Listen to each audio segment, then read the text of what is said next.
आप सबको जय मसीह की। आज का जो हमारा मनन का विषय है वो लिया गया है संत यूहन्ना रचित सुसमाचार, उसका 5 अध्याय, उसकी 1 से लेकर 9 आयत तक। The topic for today's meditation is taken from Gospel according to Saint John chapter 5 verses 1 to 9। इन बातों के पश्चात यहूदियों का एक पर्व हुआ और यीशु मसीह यरूशलेम को गया। यरूशलेम में भेड़ फाटक के पास एक कुंड है जो इब्रानी भाषा में बैतसदा कहलाता है। उसके 5 ओसारे हैं, इनमें बहुत से बीमार, अंधे, लंगड़े और सूखे अंग वाले पानी के हिलने की आशा में पड़े रहते थे, क्योंकि नियुक्त समय पर परमेश्वर के स्वर्गदूत कुंड में उतरकर पानी को हिलाया करते थे। पानी हिलते ही जो कोई पहले उतरता वह चंगा हो जाता था, चाहे उसकी कोई बीमारी क्यों न हो। वहाँ एक मनुष्य था जो 38 वर्ष से बीमारी में पड़ा था। यीशु मसीह ने उसे पड़ा हुआ देखकर और यह जानकर कि वह बहुत दिनों से इस दशा में पड़ा है, उससे पूछा, क्या तू चंगा होना चाहता है? उस बीमार ने उसको उत्तर दिया, हे प्रभु, मेरे पास कोई मनुष्य नहीं कि जब पानी हिलाया जाए तो मुझे कुंड में उतारे, परंतु मेरे पहुँचते पहुँचते दूसरा मुझसे पहले उतर जाता है। यीशु ने उससे कहा, उठ, अपनी खाट उठा और चल फिर। वह मनुष्य तुरंत चंगा हो गया और अपनी खाट उठाकर चलने फिरने लगा। परमेश्वर के वचन के पढ़ने और सुने जाने पे आशीष हो। आमीन।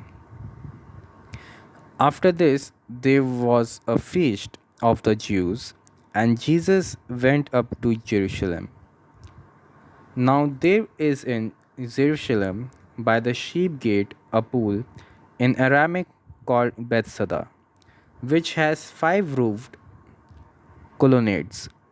In these lay a multitude of invalids, blind, lame, and paralyzed, waiting for the moving of the water. For an angel of the Lord went down at certain seasons into the pool and stirred the water. Whoever stopped in first after the stirring of the water was healed of whatever disease he had. One man was there who had been an invalid for 38 years. When Jesus saw him lying there and knew that he had already been there a long time, he said to him, do you want to be healed? The sick man answered him, Sir, I have no one to put me into the pool when the water is stirred up, and while I am going, another steps down before me. Jesus said to him, get up, take up your bed, and walk. And at once the man was healed, and he took up his bed and walked. This is the word of the God. Thanks for the Jesus Christ. Amen. पिता परमेश्वर, हम प्रार्थना करते हैं आपसे कि जो वचन आपने हमसे पढ़वाया, आप इससे हमसे बातें कीजिए।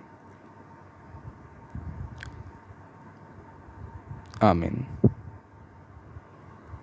इस वचन में हम पढ़ते हैं कि एक कुंड है जो कि बैतसदा कहलाता है, और उसके अंदर जो पानी है वो स्वर्गदूतों द्वारा हिलाया जाता है, और उसमें चाहे कोई सी भी बीमारी क्यों ना हो इंसान की, वो ठीक हो जाती है।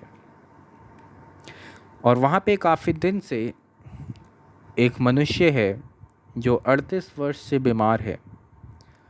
यीशु मसीह उससे पड़ा हुआ देखकर और ये जानकर कि वो बहुत दिनों से इसी दशा में पड़ा है,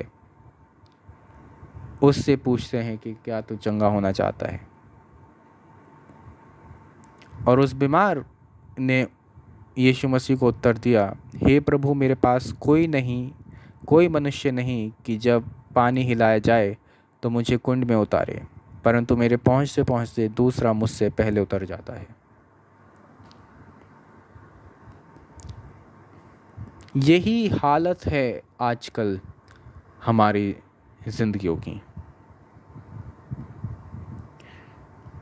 कि हम अपनी परेशानियों से, हम अपनी बीमारियों से, और जो भी हमारी ज़िंदगियों में, जो भी हमारी जीवनों में, जो भी ऐसी चीज़ चल रही होती है जो हमें ठीक नहीं लग रही होती है, हम उसके लिए, उसके निवारण के लिए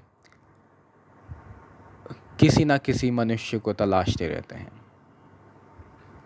कि ये मनुष्य आए और हमारी हेल्प करे। Always we are looking for the help, always we are looking for someone to help us out, to help us out of the situation that we are facing currently.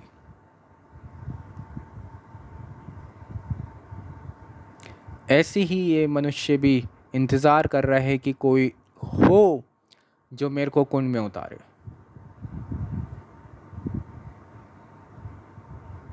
ऐसे ही जब हम ज़िंदगियों में, जैसे हम किसी चीज़ के लिए अगर प्रिपरेशन कर रहे होते हैं, फॉर एग्ज़ाम्पल जैसे हम कोई कॉम्पिटिटिव एग्ज़ाम के लिए तैयारी कर रहे हैं, तो इसमें जैसे लिखा है कि मेरे पहुंचते पहुंचते दूसरा मुझसे पहले उतर जाता है, कि हम कोशिश करते हैं किसी चीज़ को पाने के लिए, लेकिन हमारे पहुंचते पहुंचते कोई दूसरा उस चीज़ को पा लेता है, कोई दूसरा उस कुंड में उतर जाता है और वो उस चीज़ का लाभ ले लेता है। ये इंसान 38 वर्ष से बीमार है और बहुत बार इसने कोशिश करी होगी उस कुंड तक पहुंचने के लिए,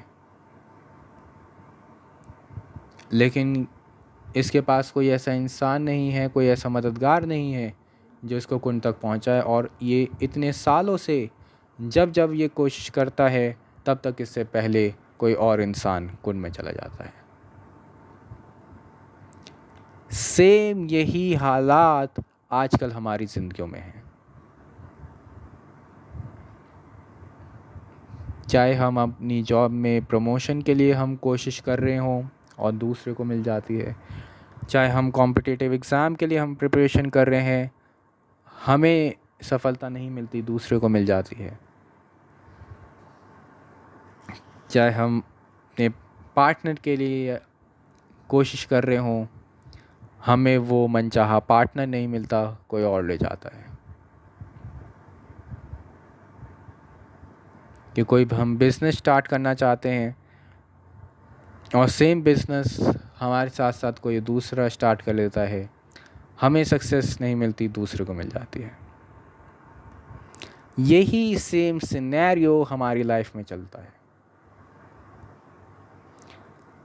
भाई हम इसमें क्या देखते हैं कि यीशु मसीह उसके पास आते हैं और ये देखते हैं, ये जानते हैं यीशु मसीह कि ये बहुत सालों से बीमार है और बहुत दिनों से इसी दशा में पड़ा है। यीशु मसीह उससे पूछते हैं कि क्या तू चंगा होना चाहता है?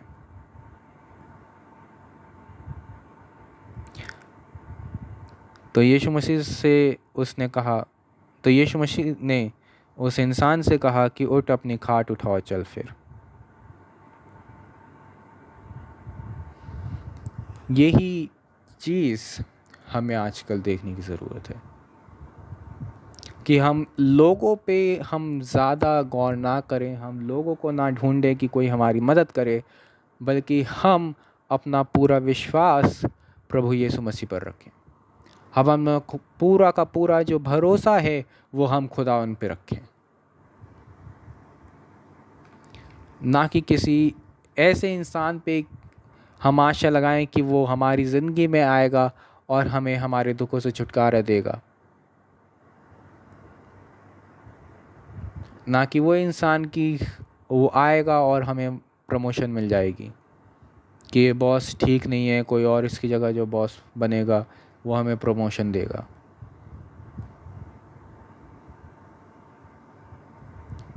या फिर सिलेबस चेंज होगा या कोर्स चेंज होगा तो हमें सफलता मिलेगी। तो हम जो है अपना जो भरोसा है वो दुनियावी चीज़ों से हटाएं, क्योंकि जैसे कि ये एंड डेज चल रहे हैं तो ज़रूरी ये नहीं है कि हमारी ज़िंदगियों में क्या घटनाएं घट रही हैं। ज़रूरी ये है कि जब यीशु मसीह आएंगे तो उस वक्त के लिए, जो कि उनका कभी भी आना हो सकता है, कि क्या हम तैयार हैं या नहीं। क्या जो आत्मा के फल हमारे अंदर होने चाहिए वो हमारे अंदर दिखाई देते हैं या नहीं। आखिर किस तरह की ज़िंदगी हम अभी जी रहे हैं, क्योंकि इससे कोई फ़र्क नहीं पड़ता कि हमारी ज़िंदगियों में किस तरह की सिचुएशन है, किस तरह की परिस्थितियों से हम गुज़र रहे हैं, या हम अपनी ज़िंदगी में क्या क्या गलत काम कर रहे हैं, चाहे वो मजबूरी में हो, चाहे वो हम खुश हो के गलत काम कर रहे हैं। अगर हम झूठ भी बोलते हैं, एक छोटा सा झूठ भी बोलते हैं, तो वो भी हमारी जो लाइफ है उसके ऊपर ये लिखा जाता है कि हाँ इसने झूठ बोला। वो एज अ गुनाह, as a sin, as a crime हिस लिखा जाता है, और वो हमें दोज़ख की आग में, वो हमें नरक की आग में झुलसाने के लिए वो एक छोटा सा झूठ ही काफ़ी है। इसलिए हम अपने जीवनों का आंकलन करें, इंट्रोस्पेक्ट करें हम अपनी लाइफ को कि हम कहाँ जी रहे हैं।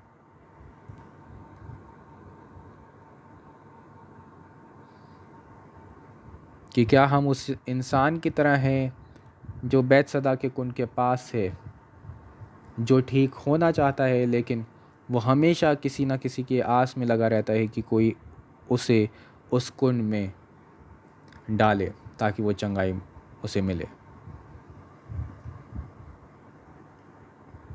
क्योंकि ये बिल्कुल ही हमारी ज़िंदगियों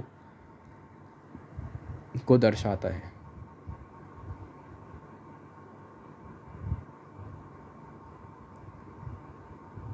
हमें अपनी ज़िंदगियों में यीशु मसीह की ज़रूरत है, हर एक इंसान को, क्योंकि आजकल का जो जीवन है वो हमें परमेश्वर से बहुत ही दूर ले जाता है। हम जिन फ़ोन्स को यूज़ करते हैं, जो हम 24 घंटे जिसमें देखते रहते हैं, वो हमें परमेश्वर से बहुत दूर ले जाता है। क्योंकि जो चीज़ें हम इसमें देखते हैं, जो चीज़ें हम जाने अनजाने में हम इसे सीखते हैं, हम देखें कि क्या वो हमारे विश्वास को परमेश्वर के प्रति मजबूत करता है या नहीं।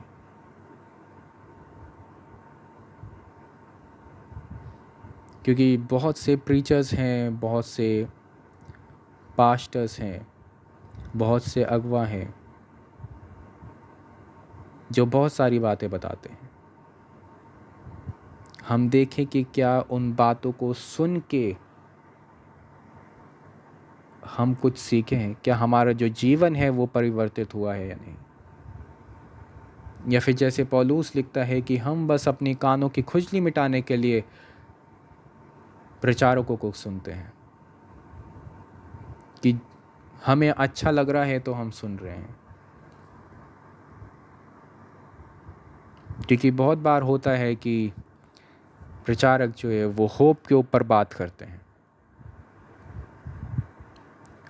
वो एक जॉयफुल, एक चेयरफुल लाइफ के बारे में बात करते हैं, अबेंडेंस के बारे में बात करते हैं, और लोग जो हैं वो उससे सुन के बहुत खुश होते हैं। पर वचन हमें बताता है कि परमेश्वर का वचन जो है वो दो धारी तलवार के मानंद है। जो दिल को आर पार छेदता है। It's not about what we think, it's not about our desire, it's not about our wishes, it's about what God want from us. परमेश्वर का वचन इस बारे में नहीं है कि हम क्या चाहते हैं, परमेश्वर का वचन इस बारे में है कि परमेश्वर हमसे क्या चाहता है। आदम हव्वा से लेके और अभी तक हमारी ज़िंदगियों में हम देखते हैं कि इंसान का बस यही कर्तव्य है, यही काम है कि वो परमेश्वर की इच्छा को जाने और परमेश्वर की इच्छा को पूरी करे। चाहे हम देखें कि बाग़ अदन में परमेश्वर ने आदम हव्वा को एक काम दिया था कि उस फल को ना खाना, ये परमेश्वर की इच्छा थी। इज़राइलियों को बस एक ही काम दिया इतने सालों से कि तुम अपने तन मन धन से पूरे हृदय से परमेश्वर के प्रति वफादार रहो। और इसीलिए परमेश्वर ने वक्त ब वक्त टाइम टू टाइम बहुत सारे नबियों को उनके पास भेजा कि वो लोग जो इज़राइली कौम है वो परमेश्वर की तरफ रजू हों।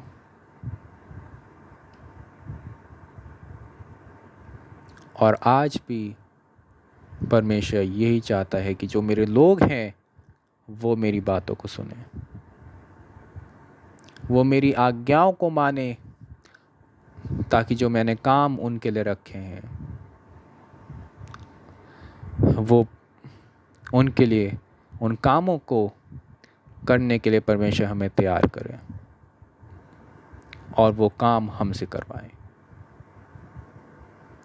It's such a beautiful thing to fulfill the Lord's commandment. तो हम कोशिश करें अपनी ज़िंदगियों में